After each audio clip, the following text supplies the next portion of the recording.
Hello friends, मैं Prince sir आपको अपना यूट्यूब चैनल बिना एकेडमी पे स्वागत करता हूं। हम लोगों ने पहले के क्लासों में क्लास 3 और 4 के ईवीएस को कंप्लीट कर लिया था और अब हम लोग धीरे धीरे 5 क्लास के ईवीएस को कंप्लीट कर रहे हैं। हमने पिछले क्लास में इसके भी कुछ चैप्टर को कंप्लीट कर लिया था। अब नेक्स्ट चैप्टर की ओर बढ़ते हैं। चलिए मज़े में पढ़ते हैं नेक्स्ट चैप्टर को। नेक्स्ट चैप्टर है पानी के प्रयोग, यानी पानी का प्रयोग के बारे में इसमें कर रहा है डिस्क्राइब। जैसे क्वेश्चन उसमें कर रहा है, पहले ही कर रहा है कि बच्चे आपस में कुछ वार्तालाप कर रहे हैं, संवाद कर रहे हैं। उसमें कोई पूछ रहा है किसी दूसरे बच्चे से कि जब कील को डाला जाता है पानी में तो कील डूब जाती है, जब पानी के कटोरा को रखा जाता है तो पानी का कटोरा जब कटोरा को रखा जाता है तो कटोरा तैरने क्यों लगता है। तो देखिए उसका क्या कारण होता है। लोहे की कील पानी में डूब जाती है क्योंकि यह पानी के कम सतह को विस्थापित करता है और इसका भार विस्थापन से क्या होता है, ज़्यादा होता है। लोहा का जो कील होता है ना, इसका जो एक सिरा होता है एक क्या होता है, बहुत पतला होता है।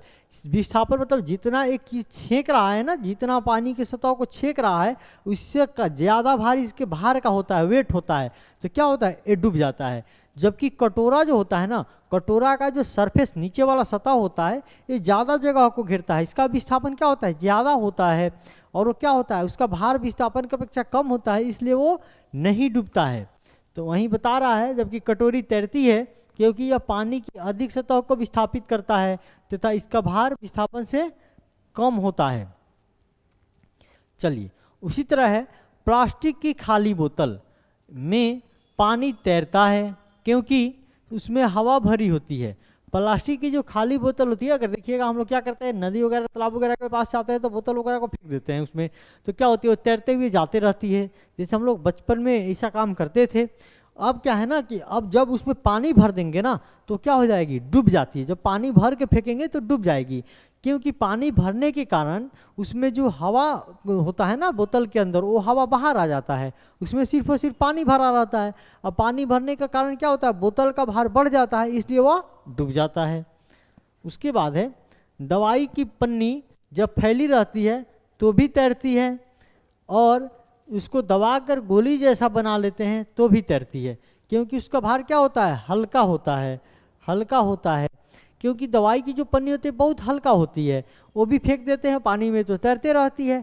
जबकि उसको एकदम गोला करके मोड़ के क्या करते हैं, एकदम छोटा सा बनाकर फेंकते तो भी तैरते, क्या कि वो भी बहुत हल्का होता है इसलिए वो तैरते रहता है।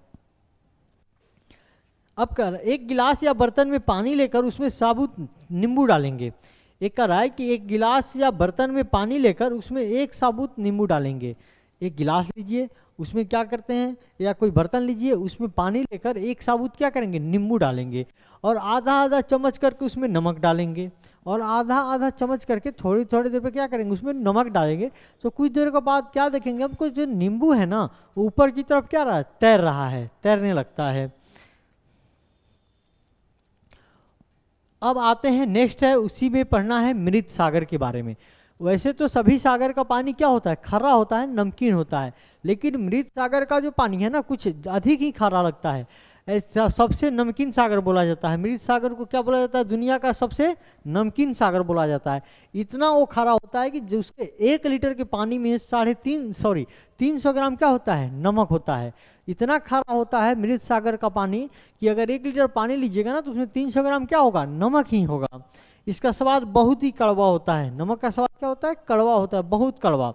मृत सागर में हम ऐसे तैर सकते हैं जैसे आराम से लेटे हों, उसमें आराम से लेट के, उसके खड़ा होने के कारण क्या होता है ना कि हम लोग आराम से उसमें लगता है कि लेटे हुए हैं, ऐसे आप लेट के तैर सकते हैं उसमें। चलिए उसके बाद है डांडी यात्रा। ये डांडी यात्रा भी नमक के कारण ही हुई थी, इसका कॉज नमक ही था। 1930 की घटना है। भारत की आज़ादी से बहुत सालों पहले अंग्रेज ने क्या किए थे ना, आम लोगों को नमक बनाने पे रोक लगा दिए थे। अंग्रेज जो थे, आज़ादी से पहले हम लोग के अंग्रेज रहते थे, वो क्या किए थे, आम लोगों को नमक नहीं बनाने देते थे। इससे क्या होती थी, परेशानियां होती थी लोगों को। अपने घर और के खर्च चलाने के लिए भी क्या करते थे, मजबूरी में दुकानों से नमक खरीदना पड़ता था। तो इसलिए गांधी जी ने कहा था कि जो चीज़ें हमें कुदरत ने दी है उसका यूज करने में मतलब क्या संकोच था, इस टाइप से कुछ बोले थे। वही कह रहा है कि भारत की आज़ादी से पहले बहुत सालों से अंग्रेजों ने आम लोगों के नमक बनाने पर रोक लगाई हुई थी। ऊपर से नमक पर भारी टैक्स भी लगा दिया। नमक तो बनाने की दूर की बात है, ऊपर से जो नमक वो लोग बेचते थे वो लोग क्या उस पर ज़्यादा से ज़्यादा टैक्स लगवा दिए थे। इस कानून से तो लोग अपने घर के इस्तेमाल के नमक भी नहीं बना सकते थे। इस इतना कानून काड़ा लगा दिया गया था अंग्रेजों के द्वारा कि हम वहाँ के लोग क्या करते थे ना कि नमक घर के यूज़ के लिए भी नहीं बना सकते थे। लोग को मजबूरी में दुकानों से महंगा नमक खरीदना पड़ता था। इस बात से लोग बहुत नाराज थे। मजबूरी में लोग क्या करते थे, नमक तो बनाने नहीं दिया जाता था, ऊपर से टैक्स भी ज़्यादा था। मजबूरी में लोग क्या करते थे ना, उस महंगे नमक को दुकान से ही खरीदते थे और उस पर अपनी नाराजगी भी व्यक्त करते थे। गांधी जी का कहना था, जो चीज़ हमें कुदरत ने दी है उसे बनाने पर बंदिश कैसी। गांधी जी ने एक स्लोगन दिया था, कहा था उस समय कि जो चीज़ें हमें कुदरत ने दी है उसे बनाने पे बंदिश कैसी। उसी समय उन्होंने लोगों के साथ मिलकर अहमदाबाद से डांडी के समुद्र तट तक एक लंबी यात्रा की, इस गलत कानून को तोड़ा। गांधी जी ने क्या किया, उस समय लोगों के साथ मिलकर अहमदाबाद से लेकर डांडी के समुद्र तट तक गए लोगों के साथ मिलकर एक यात्रा की और उस गलत कानून को क्या किए, तोड़ दिए, हटवा दिए। ये डांडी यात्रा कब हुई थी, 1930 में। मैंने पहले ही जिक्र किया था, ये घटना 1930 की है। डांडी यात्रा कब हुई थी, 1930 में। नमक कैसे बनता है, नमक बनाने का क्या तरीका है। क्या किया जाता है ना कि समुद्र के पानी को जमीन पर क्यारियों में भर दिया जाता है। समुद्र के पानी को क्यारी बना बना के, जैसे हम लोग गांव वगैरह में देखते हैं ना कि खेतों वगैरह के सिंचाई वगैरह करते हैं, जैसे किसी सब्जी की रोपाई करते हैं तो उसको क्यारी वगैरह बना देते हैं। जिससे उसमें पानी वगैरह पटाना होता है तो क्यारी को से पानी छोड़ते हैं, क्यारी भर जाता है। उसी तरह वहाँ पे नमक बनाने का तरीका था कि वहाँ पे ज़मीन पे क्यारी बना दिया जाता था और उससे समुद्र के पानी को उस क्यारी में छोड़ दिया जाता था। उसके बाद पानी जो सूख जाती थी धूप में तो नमक का ढेर वहीं रह जाता था। जो उसमें नमक बचे होते थे, क्या होता था, पानी तो सूख जाती थी और नमक का ढेर उसी क्यारी में रख के उसके बाद उसको रिफाइनरी करके क्या किया जाता था, यूज़ किया जाता था। नेक्स्ट चैप्टर है मच्छरों की दावत। हम लोग मच्छरों की दावत देते हैं, यानी मच्छरों को कैसे बुलाते हैं, इस चैप्टर के बारे में पढ़ना है। देखिए, मच्छर जो है ना, हम लोग को मच्छर के काटने से मलेरिया रोग होता है। हम लोगों ने प्रीवियस क्लासेज में भी पढ़ा था। लेकिन मच्छर में कौन से मच्छर के काटने से होता है, ये जो मादा मच्छर होती है ना, जो एनाफिलिस बोलते हैं, मलेरिया मादा मच्छर एनाफिलिस के काटने से फैलता है। मलेरिया की दवा बहुत पुराने समय से सिनकोना पेड़ की छाल से बनाई जाती है। इसको मैंने बताया था कि मलेरिया की दवा कुनैन किससे बनाई जाती है, सिनकोना पेड़ के छाल से। मलेरिया किसके काटने से होता है, मादा मच्छर के काटने से होता है, जिसका एक और नाम है एनाफिलिस। ठीक है, फिर नेक्स्ट की तरफ बढ़ते हैं। पहले तो लोग छाल को उबालकर और छानकर ही इस्तेमाल करते थे। सिनकोना पेड़ के छाल है उसको पहले लोग क्या करते थे, उबालकर छानकर यूज करते थे। लेकिन अब छाल से दवाई बनाते हैं। सिनकोना पेड़ की छाल से किसकी दवाई बनाते हैं, मलेरिया की दवाई कुनैन बनाते हैं। खून में हीमोग्लोबिन या आयरन की कमी होने से अनीमिया नामक रोग होता है। अनीमिया कैसे होता है, खून में हीमोग्लोबिन की कमी हो जाती है या आयरन की कमी हो जाती है तो उससे क्या होता है, अनीमिया नामक रोग होता है। इसकी क्षतिपूर्ति करने के लिए, हीमोग्लोबिन या आयरन की कमी को क्षतिपूर्ति करने के लिए गुड़ खाते हैं, गुड़ आंवला खाते हैं या आपको हरी पत्तेदार सब्जियां खाते हैं। इससे क्या होता है, अनीमिया नामक रोग दूर होता है, यानी इससे हमारा हीमोग्लोबिन बढ़ता है। आयरन की भी जो कमी हुई रहती है उसकी क्षतिपूर्ति होती है। कभी कभी आयरन इतना कम हो जाता है कि उसको क्षतिपूर्ति करने के लिए आयरन की गोलियां भी खानी पड़ती है। चलिए, कह रहा है कि हीमोग्लोबिन या आयरन की कमी को बढ़ाने के लिए गुड़, आंवला और हरी पत्तेदार सब्जियां खाने की सलाह दी जाती है। मैंने आपको पहले ही बताया कि आयरन की कमी या हीमोग्लोबिन को बढ़ाने के लिए क्या करते हैं, हरी पत्तेदार सब्जियां, गुड़ और आंवला को खाते हैं। डॉक्टर भी हमें यही सलाह देते हैं। एक बार की बात है 17 नवंबर 2007 की, दिल्ली नगर निगम के बहुत से स्कूलों में हजारों बच्चे अनीमिया का शिकार हो गए थे। 17 नवंबर 2007 को दिल्ली नगर निगम की स्कूलों में बहुत सारे बच्चे क्या हो गए थे, बीमार हो गए थे। इस बच्चों में इससे बीमारी से क्या होती है कि ना, कि शरीर और दिमाग तंदुरुस्ती पर असर हो जाता है। शरीर और दिमाग में क्या होता है, तंदुरुस्त नहीं रह पाता है, आदमी स्लो माइंड टाइप का हो जाता है। पढ़ाने पे बच्चे उतना समझ नहीं पाते हैं, उनमें फुर्ती भी नहीं होती है, एक्टिव नहीं पढ़ा पाते हैं। तो यहाँ पे वही बात बता रहा है आपको कि इस कारण बच्चे ठीक से बढ़ नहीं पाते हैं और उनमें फुर्ती भी कम हो जाती है। अनीमिया हो जाने से बच्चे की लेंथ में ग्रोथ भी सही से नहीं हो पाता है, वो बढ़ भी नहीं पाते हैं, और उनकी फुर्ती में भी क्या हो जाती है, कमी हो जाती है। जो कुछ पढ़ाया जाता है उसे समझाने में भी परेशानी होती है। उन बच्चों को जो चीज़ें पढ़ाई जाती है सही से वो समझ नहीं पाते, बेचारे एक्टिव रहेंगे नहीं तो समझेंगे कैसे, उनको समझने में भी और टीचर को समझाने में भी परेशानी होती है। अनीमिया से ग्रसित रोगों को आयरन की दवाई दी जाती है। जो लोग अनीमिया से ग्रसित रहते हैं उनको क्या करते हैं, आयरन की गोली देते हैं, दवाई देते हैं। फिर नेक्स्ट पेज पे चल रहे हैं। पुरुष के शरीर में के आरबीसी में, जो हम लोग के शरीर में आरबीसी होता है ना, उसमें 14 से 18 ग्राम प्रति डेसीलीटर हेमोग्लोबिन होना चाहिए। पुरुष में कितना होना चाहिए हेमोग्लोबिन, 14 से 18 डेसीलीटर प्रति लीटर होना चाहिए। यहाँ पे महिला के शरीर में 12 से 16 ग्राम प्रति डेसीलीटर होना चाहिए हीमोग्लोबिन में, आरबीसी में। मच्छर के काटने से मलेरिया, डेंगू, चिकनगुनिया होता है। मच्छर के काटने से और सारी बीमारी होते हैं, एक तो मलेरिया पहले पढ़ लिए थे, दूसरा डेंगू भी होता है और चिकनगुनिया भी होता है। मच्छरों के काटने से कौन कौन सा बीमारी होता है, मलेरिया, डेंगू, चिकनगुनिया। ये भी मोस्ट इम्पॉर्टेंट पॉइंट है सीटेट के लिए, इस पे भी विशेष फोकस करेंगे। चलिए, मच्छरों से बचाव। मच्छरों से बचाव करने का क्या तरीका है, आसपास अपने पानी को इकट्ठा नहीं होने दें, क्योंकि पानी इकट्ठा होगा वहीं से मच्छर के लार्वा बनते हैं, वहीं से वो क्या होते हैं, मच्छरों की उत्पत्ति होती है। गड्ढों को भर दें। अगर हमारे पास आसपास कोई अनयूजुअल गड्ढा है जिसका यूज नहीं है, उसको क्या करना चाहिए, भर देना चाहिए। अगर पानी भी है तो उसको क्या करना चाहिए, पानी को हटा देना चाहिए, उसमें तेल वगैरह का छिड़काव कर देना चाहिए। पानी के बर्तन, टंकी, कूलर को साफ रखें। अगर कोई पानी का बर्तन है या कूलर वगैरह का जो पानी उसमें रहता है, उसके भी टंकी को क्या करें, साफ रखते रहें, समय समय पे साफ करते रहें, पानी उसमें रुकने ना दें। चलिए, मच्छरदानी का प्रयोग करें। ये तो मोस्टली इंपॉर्टेंट है। लोग मच्छरों को भगाने, मच्छर से बचने के लिए क्या करते हैं, मच्छरदानी का ही यूज करते हैं। गड्ढों में भरे पानी में मिट्टी का तेल का छिड़काव करें। मिट्टी का तेल, तारपीन का तेल इत्यादि का छिड़काव कर सकते हैं। पानी में मछलियों को डालें। अगर पानी बगल में आसपास में गड्ढा है ना, वहाँ पे अगर पानी है तो वहाँ पे तालाब वलाब वगैरह है तो उसमें मछली को डाल देना चाहिए। मछली क्या होती है ना, ये उसके लर्वे को खा जाती है, जिससे मच्छर उसमें पनपते नहीं है, बढ़ते नहीं है, जिससे क्या होगा, मच्छरों से हम लोग बचाव कर सकते हैं अपने आप को। चलिए, मच्छर पानी में अंडे देते हैं। मच्छर कहाँ अंडे देते हैं, पानी में अंडे देते हैं। उसी अंडे से लार्वा निकलता है जो बाद में बड़ा होकर मच्छर हो जाता है। मच्छर जो क्या करते हैं ना, पानी के जो सतह होते हैं उसी पे क्या करते हैं, ऊपरी सतह पे अंडा दे देते हैं, उससे लार्वा निकलता है। उस लार्वा, वही लार्वा क्या होता है, बड़ा होकर मच्छर बन जाता है।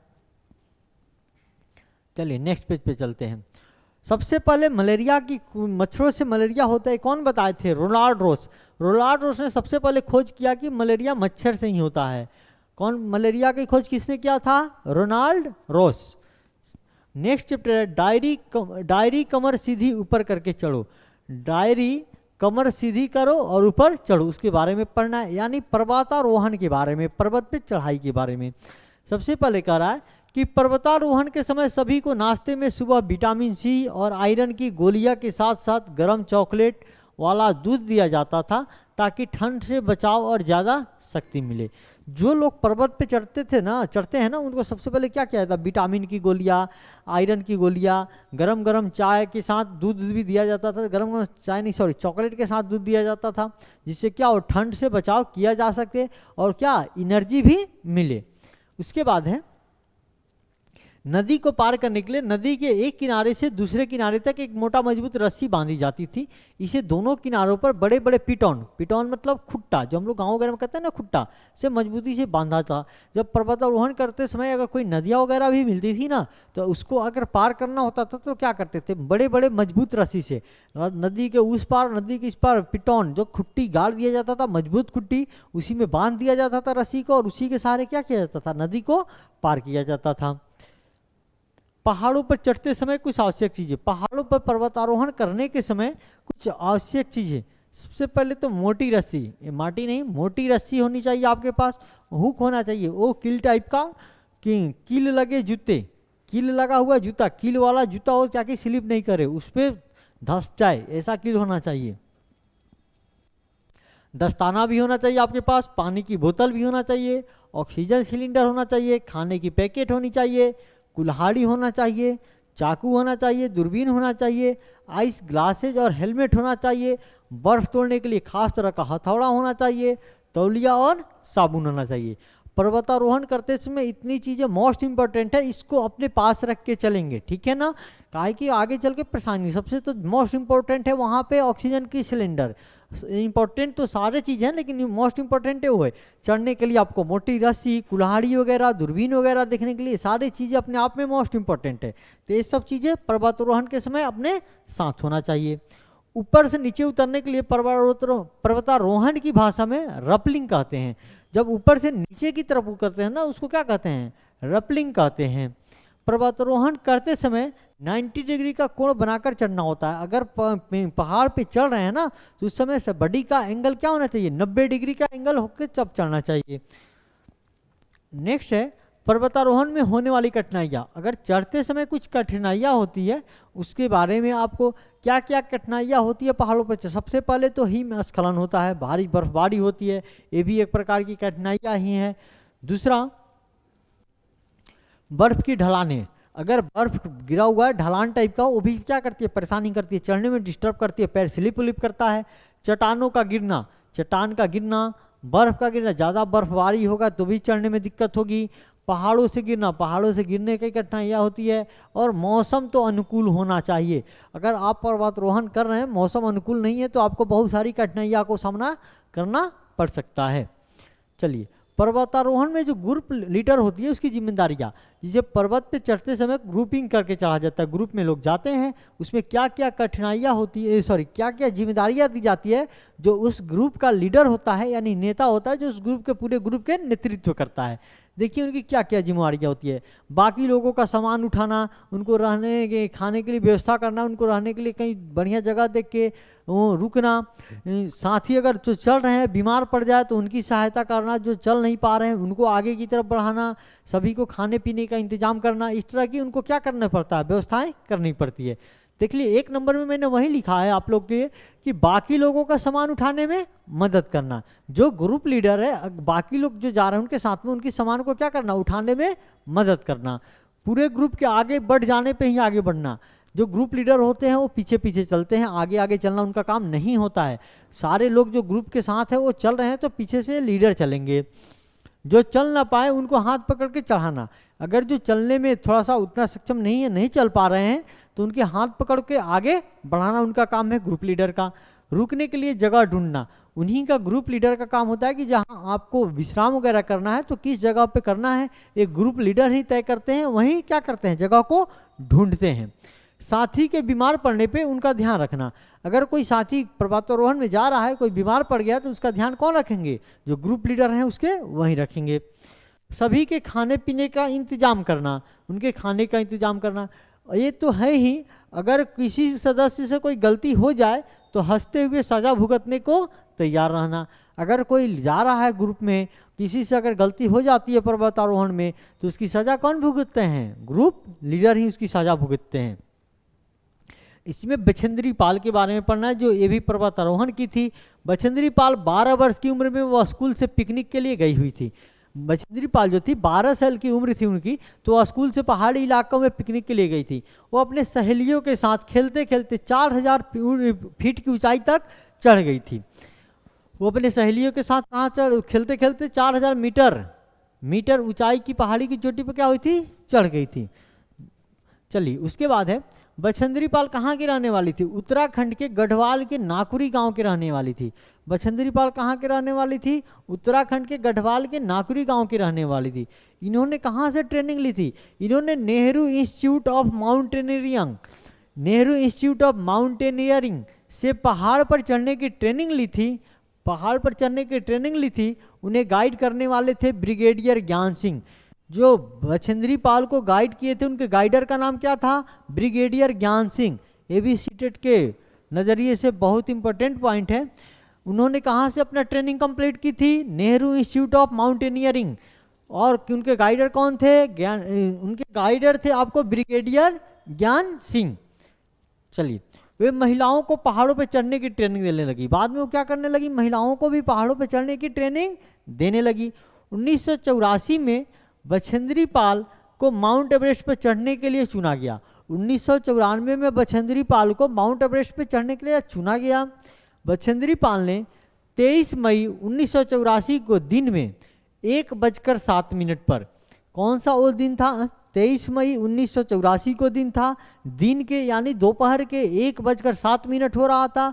उन्होंने क्या किया था, उस माउंट एवरेस्ट को फतह कर दिया था। यानी 8900 मीटर लगभग होता है, एक्चुअल 8848 मीटर की ऊंचाई को, चोटी को माउंट एवरेस्ट पे क्या कदम रख दिया था।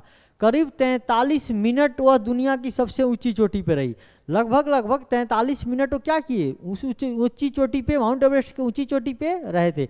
वहाँ पे एक साथ 2 आदमी चढ़े थे, दोनों आदमी को क्या वहाँ पे एवरेस्ट के सबसे ऊपरी हिस्से पे रुकने के लिए स्पेस नहीं था, फिर भी वहाँ पे चढ़ के झंडा गाड़े थे। उन्होंने कुल्हाड़ी के सहारे क्या किए थे, बांध के कुछ देरों के लिए रुके थे वहाँ पे, लोग 43 मिनट तक रुके थे। इस माउंट एवरेस्ट को नेपाल में सागरमाथा के नाम से भी जाना जाता है। माउंट एवरेस्ट को नेपाल में किसके नाम से, सागरमाथा के नाम से भी जाना जाता है। नेपाल में माउंट एवरेस्ट का नाम क्या है, सागरमाथा। ये भी सीटेट के लिए इंपॉर्टेंट क्वेश्चन है। बछेंद्री पाल भारत की पहली और संसार की 5वीं ऐसी महिला बन गई जिन्होंने एवरेस्ट पे कदम रखा। बछेंद्री पाल भारत की कौन सी महिला थी, पहली थी, और विश्व की कौन सी महिला थी, 5वीं महिला थी जिन्होंने माउंट एवरेस्ट पे अपना कदम रखा था। नेपाल में माउंट एवरेस्ट को किस नाम से जानते हैं, सागरमाथा के नाम से। ठीक है, तो हम लोगों ने इस 3 चैप्टर को आज कवर किया। फिर नेक्स्ट चैप्टर को, कुछ और चैप्टर को आगे के क्लास में कवर करेंगे। तब तक आप लोग बढ़िया से इस चैप्टर को रिवाइज करते रहिए, पिछले क्लास को भी पढ़ते रहिए। तब तक के लिए आप सभी को थैंक यू। फिर मिलते हैं नेक्स्ट क्लास में।